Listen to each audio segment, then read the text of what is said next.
ఈరోజు గన్నవరం పోలీస్ స్టేషన్లో మరి నేను కంప్లైంట్ ఇవ్వడానికి వచ్చాను సార్. ఏం కంప్లైంట్ అంటే ప్రజలకు మరి డిప్యూటీ సీఎం పవన్ కళ్యాణ్ గారికి అందరికీ తెలిసిన విషయమే. నా కూతురు సుగాలి ప్రీతి కేసులో ఇంతవరకు కూడా న్యాయం జరగలేదు. గత 9 సంవత్సరాలుగా నేను పోరాటం చేస్తానే ఉన్నాను. మరి నా కూతురు విషయం రేప్ అండ్ మర్డర్ కేసులో ఇప్పటి వరకు కూడా నిందితులకు శిక్ష పడలేదు. దానికోసమే నేను ఈ పోరాటం చేస్తూ ఉన్నాను. ఆ పోరాటంలో భాగంగానే మరి డిప్యూటీ సీఎం పవన్ కళ్యాణ్ గారు 2019 నుంచి 2024 కూడా మరి సపోర్ట్ చేస్తూ వచ్చారు. సుగాలి ప్రీతి కేసుకి న్యాయం చేస్తాం, సుగాలి ప్రీతి కేసు కోసమే నేను పార్టీ పెట్టాను అని చెప్పుకుంటూ వచ్చారు. మరి నేను నిన్న గన్నవరంలో మరి సుగాలి ప్రీతికి కేసుకి న్యాయం జరగాలని మరి ప్రశ్న యూట్యూబ్ ఛానల్ రావణ్ గారిని కలవడానికి వచ్చాను నిన్న గన్నవరానికి. ఆ గన్నవరానికి వస్తూ మరి నేను కొన్ని వీడియోస్ చూడడం జరిగింది. ఆ వీడియోస్లో మరి డిప్యూటీ సీఎం పవన్ కళ్యాణ్ గారు గెలవక ముందు చెప్పిన కొన్ని వీడియోస్, మరి గెలిచిన తర్వాత చెప్పిన కొన్ని వీడియోస్ నన్ను చాలా బాధ కలిగించే విధంగా ఉన్నాయి. ప్రజలు కూడా చాలా మంది వ్యూస్ చూశారు, లక్షల మంది చూశారు. మరి అందుకని నేను ఈరోజు కంప్లైంట్ ఇవ్వడానికి వచ్చాను. కంప్లైంట్ ఏంటి కంటెంట్ అంటే మరి చాలా 2023లో 19 నుంచి 24 వరకు కూడా పవన్ కళ్యాణ్ గారు చాలా సభల్లో చాలా స్పీచ్లలో మరి సుగాలి ప్రీతికి న్యాయం జరగాలి, మేము ఇచ్చిన పోస్ట్ మార్టం రిపోర్టు, మేము చూపించిన మరి హిస్టోపెథాలజీ రిపోర్టు, మరి సైటాలజీ రిపోర్టు, ఇవన్నీ చూసి కూడా రిపోర్టులలో చూసి అమ్మాయి మీద చాలా అఘాయిత్యం జరిగింది, అమ్మాయికి చాలా అన్యాయం జరిగింది. సుగాలి ప్రీతికి మరి ఇంత ఘోరమైన పరిస్థితి జరిగితే మరి న్యాయం చేయలేని సీఎం ఉంటే ఎంత, ఉండకుంటే ఎంత అని కూడా చాలా సందర్భాల్లో సభల్లో చెప్పారు, వీడియోలో చెప్పారు. మరి గెలిచిన తర్వాత 2024 మరి పవన్ కళ్యాణ్ గారు డిప్యూటీ సీఎం గారు అయ్యారు. మరి గెలిచి ఇప్పటికి 2 సంవత్సరాలు అయితే కూడా ఇంతవరకు కూడా కేసులో ఎలాంటి పురోగతి లేకపోగా ఇప్పుడు మళ్ళీ తిరిగి కేసులో అసలు ఎవిడెన్సెస్ లేవు అని ఆయన అబద్ధ ప్రచారం చేయడం మొదలుపెట్టారు. మరి ఈ వీడియోస్లలో ఒక వీడియోలోనేమో ప్రీతి మీద జరిగిన అన్యాయానికి నేను చాలా బాధపడుతున్నాను, అసలు నేను ఒక సీటు కూడా లేదు, మరి ఉంటే కనుక నేను న్యాయం చేసేవాడిని అన్న ఒక వీడియోస్లలో మరి గెలిచిన తర్వాత 100కి 100 స్ట్రైక్ తీసుకున్న తర్వాత ఉన్న వీడియోస్లలో ముద్దాయిల వైపు మాట్లాడుతూ ముద్దాయిల క్లీన్ చిట్ ఇచ్చే విధంగా నా కూతురు కేసు విషయంలో తప్పుడు ప్రచారాలు చేస్తూ ఉన్నారు పవన్ కళ్యాణ్ గారు. మరి ఒక 3 days బ్యాక్ పవన్ కళ్యాణ్ గారు ఫ్రీడమ్ ఆఫ్ స్పీచ్ మీద ఒక వీడియో చేయడం జరిగింది. ప్రశ్నించండి, విమర్శించండి, ఏదైనా సగర్వంగా మాట్లాడండి, ఆధారాలు లేకుండా మాట్లాడితే ఎవరికైనా శిక్ష తప్పదు అని చెప్పడం జరిగింది. మరి అదేవిధంగా ఈరోజు నేను గన్నవరం పోలీస్ స్టేషన్లో మరి కంప్లైంట్ ఇవ్వడం జరిగింది. నేను 10:50కి కంప్లైంట్ ఇవ్వడం జరిగింది. మరి SHO గారు రిసీవ్డ్ కాపీ కూడా ఇచ్చారు. మరి సుదీర్ఘంగా మాతో చర్చించారు. ముద్దాయిల వైపు మాట్లాడిన వీడియోస్ ఉంటే నేరం చేసినట్లా అని అడిగారు మరి SHO గారు. నేను అదే చెప్పాను సార్ ముద్దాయిల వైపు మాట్లాడితే నేరం అని నేను చెప్పట్లేదు. ఆ వీడియో చూసి కొన్ని లక్షల మంది సుగాలి ప్రీతి కేసుకి ఇంకా న్యాయం జరగదు, సుగాలి ప్రీతి ముద్దాయిలు స్వేచ్ఛగా తిరగచ్చు అని మెసేజ్లు పెడుతున్నారు సార్. అప్పుడు నా కూతురికి న్యాయం ఎలా జరుగుతుంది చెప్పండి.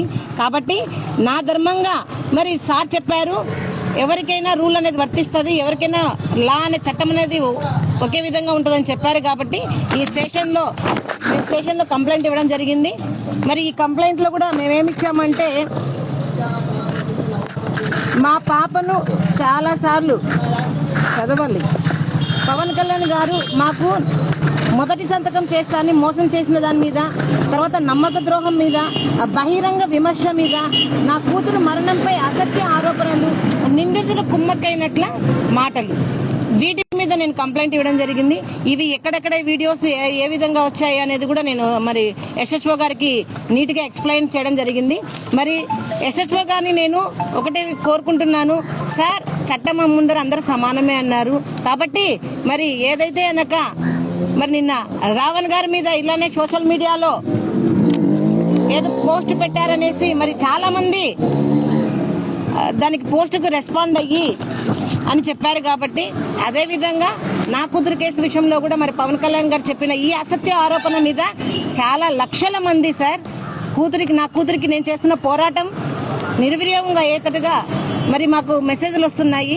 కాబట్టి ఈ కేసులో మాకు న్యాయం చేయండి, ఈ కేసును కట్టి మాకు చట్టం అందరికీ సమానమే అని చెయ్యండి అని మేము ఎస్ఎస్ఓ గారికి కోరుకున్నాను. మరి ఒకటే ప్రభుత్వం కూడా ఒకటే చెప్తా ఉన్నాం. మరి ఎస్ఎస్ఓ గారు స్పందించి రిసీవ్డ్ కాపీ కూడా ఇచ్చారు.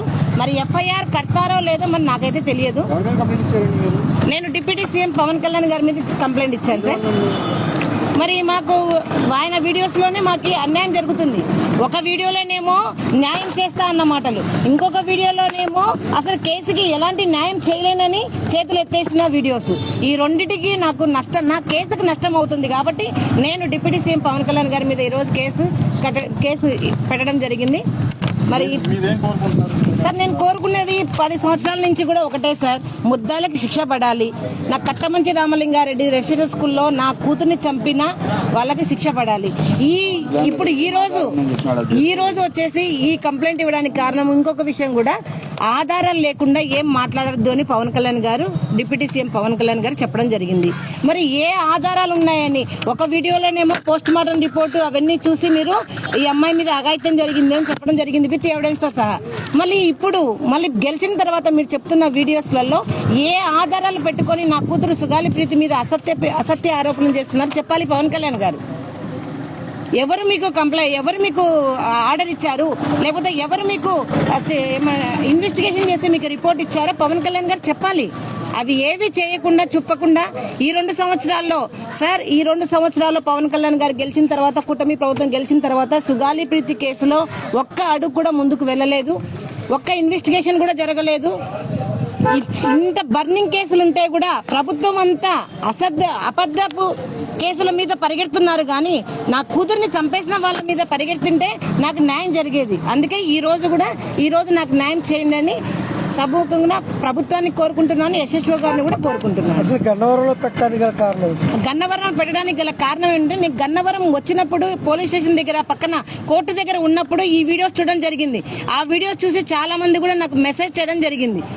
అమ్మా మీకు ఇలా చెప్తున్నారు కదా మరి పవన్ కళ్యాణ్ గారు, ఒకప్పుడు న్యాయం చేస్తా అన్నారు, ఇప్పుడు న్యాయం చేయడానికి ఏమీ లేదంటున్నారు అని చెప్పడం వల్ల నా కూతురు కేసు ఏమైపోతుందో అని మరి గన్నవరం పోలీస్ స్టేషన్ దగ్గర చూశాను. కాబట్టి గన్నవరం ఎస్హెచ్ఓ గారికి నేను కంప్లైంట్ ఇవ్వడం జరిగింది. సార్ వస్తాయి సార్, అవన్నీ ఏ కాల్స్ వచ్చినా ఏదొచ్చినా అలా భయపడేదాన్ని అంటే కనుక ఇంతవరకు ఇంత పోరాటం చేయాల్సిన అవసరం లేదు. ఇంకొకటి సార్ చెప్తున్నాను, పవన్ కళ్యాణ్ గారు ఒక 2 రోజుల్లో మళ్ళీ ఒక స్పీచ్ ఇస్తారు, నేను ఎదుర్కోలేను, ఈ కేసును మీరే ఎదుర్కోండి, ఆ తల్లి మీద ఏమైనా చేయండి అని ఆయననే పిలిపిస్తారు సార్. ప్రతిసారి నేను ప్రశ్నించిన ప్రతిసారి కూడా ఇది అలాగే జరుగుతూ ఉంది. ఆయన ఒక ప్రెస్ మీట్ పెడతారు, వాళ్ళందరూ ఉసుగొలుపుతారు, అలాగే చేస్తారు సార్ ఇప్పుడు కూడా. అయితే ఎవరైతే నన్ను విమర్శించాలనుకుంటున్నారో, ఎవరైతే నా మీద దాడులు చేయాలనుకుంటున్నారో వాళ్ళకి ఒక విజ్ఞప్తి సార్, ఫస్ట్ సుగాలి ప్రీతి కేసుకి న్యాయం చేస్తే ఈ పార్వతి రోడ్ల మీద ఎక్కదు, ఈ పార్వతి మిమ్మల్ని ఏం అడగదు. ఫస్ట్ న్యాయం చేయండి, న్యాయం చేసిన తర్వాత మేము అసలు మీ రోడ్ల మీద కాదు కదా మీకు కనిపించాం. నా కూతురికి న్యాయం జరగడమే కదా సార్ నాకు కావాల్సింది. న్యాయం చేయండి, న్యాయం చేసిన తర్వాత ఏదైనా మాట్లాడండి.